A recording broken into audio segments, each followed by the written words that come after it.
Hari-hari ini, kita sedang diperhadapkan dengan perbedaan pandangan mengenai Yesus Kristus dan Isa Al-Masih.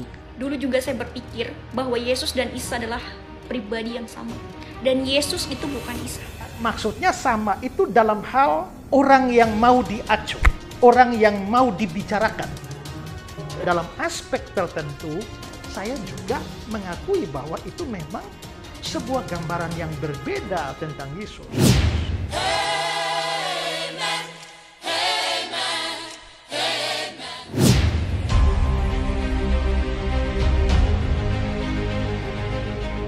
Apakah Yesus Kristus yang diimani sebagai Tuhan dan Juru Selamat oleh orang Kristen adalah pribadi yang sama dengan Isa Al-Masih yang diyakini umat Muslim?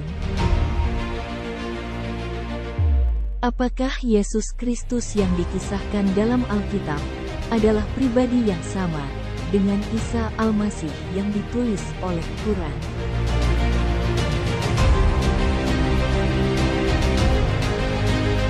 Bagi mayoritas umat Muslim di seluruh dunia, meyakini bahwa Nabi Isa yang ada dalam cerita Quran merupakan wujud dari Yesus Kristus yang telah diceritakan dan dinubuatkan oleh para nabi di zaman Perjanjian Lama dalam Alkitab.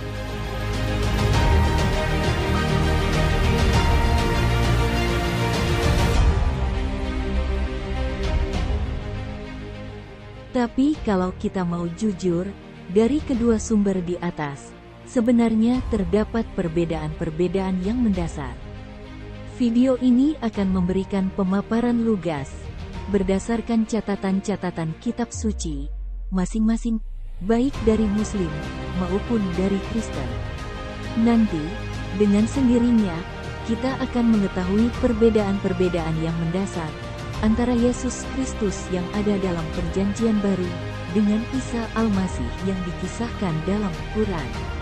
Tapi sebelum kita lanjut untuk membahas perbedaan-perbedaan tersebut, disclaimer terlebih dahulu bahwa video ini tidak sedang menyerang individu ataupun kelompok agama tertentu, melainkan untuk menambah wawasan dan pengetahuan agar bisa saling mengerti dan saling memelihara persatuan dan kesatuan.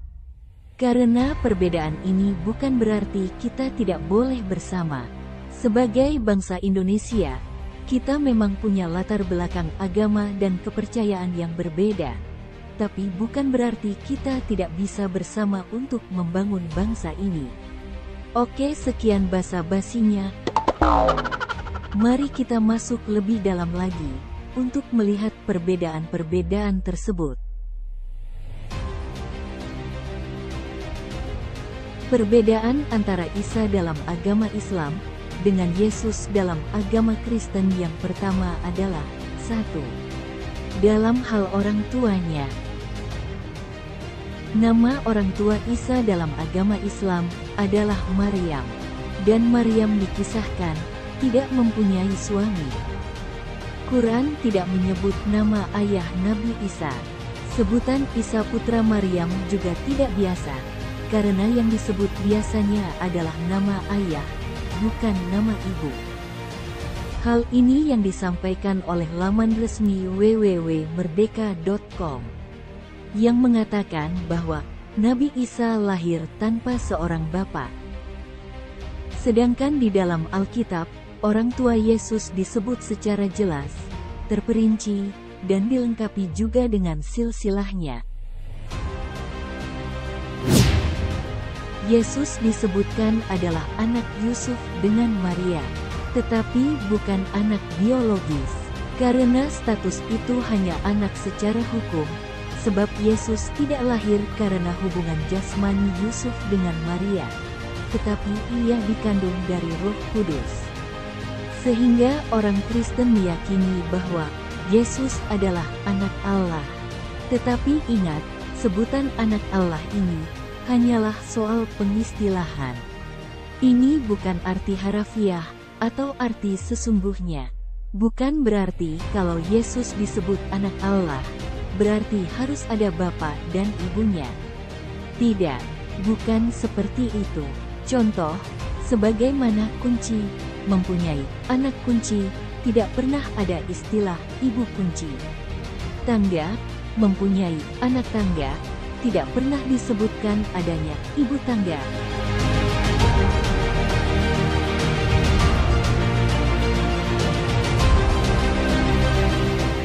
Dua, dalam hal tempat lahir. Isa dalam agama Islam lahir di bawah pohon korma.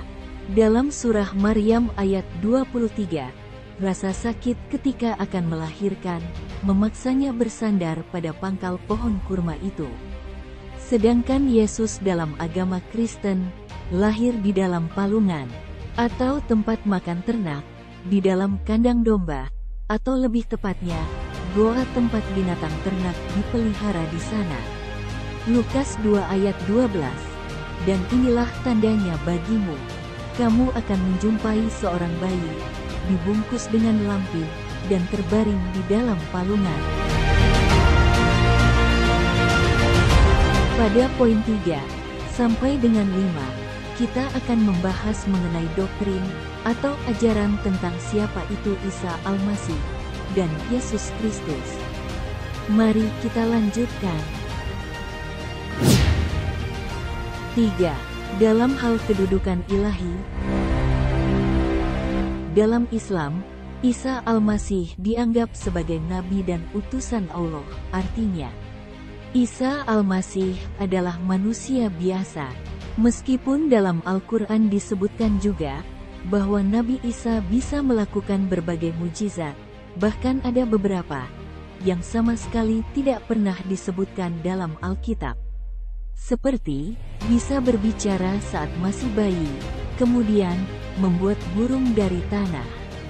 Tapi tetaplah bagi mereka penganut Muslim, mereka percaya bahwa Isa Al-Masih itu nabi utusan Allah, tidak lebih dari itu. Sedangkan dalam kekristenan, jelas bahwa Yesus Kristus disebut anak Allah, putra tunggal Allah, yang sama substansinya dengan Allah. Pada bagian sebelumnya, sudah kami jelaskan tentang pengertian Yesus Kristus sebagai anak Allah.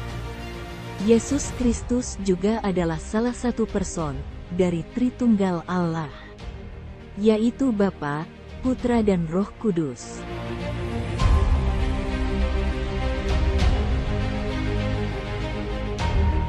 4. Dalam hal pengorbanan dan penebusan. Dalam Islam, sekali lagi jelas bahwa Al-Quran mengatakan Isa Al-Masih dianggap sebagai nabi dan bukan sebagai penebus dosa. Konsep penebusan dosa oleh kematian Isa tidak pernah ada dalam ajaran Islam. Sedangkan dalam Kristen, ajaran sentral dari kekristenan adalah bahwa Yesus Kristus itu penebus dosa umat manusia, dan melalui kematian dan kebangkitannya, Yesus menggantikan manusia yang seharusnya menerima hukuman kekal, karena semua manusia telah berdosa dan lahir dari benih dosa. Tapi lewat pengorbanan Yesus di kayu salib, barang siapa yang percaya kepadanya tidak binasa, tetapi beroleh keselamatan dan kehidupan yang kekal. Orang Kristen meyakini bahwa kematian Yesus adalah pengorbanan yang membawa kepada keselamatan. Demikianlah beberapa perbedaan yang mendasar antara Yesus yang dimaksudkan oleh Alkitab dengan Isa Al-Masih yang ditulis oleh Quran. Sekali lagi, pemaparan terhadap perbedaan ini bukanlah untuk menghakimi atau mendiskreditkan kelompok agama tertentu, tetapi sebaliknya, agar lewat pemaparan ini, kita semua saling menghormati perbedaan-perbedaan di antara kita masing-masing, dan terus membangun tali persaudaraan untuk kemajuan Indonesia merdeka. Terima kasih sudah menonton video ini sampai habis. Dan jika Anda terberkati dengan apa yang disampaikan di video ini, jangan lupa untuk subscribe, dan juga share video ini ke rekan-rekan yang lain, supaya banyak yang lebih mengenal Tuhan Yesus sebagai Tuhan dan Juru Selamat. Haleluya! Tuhan Yesus memberkati kita semua.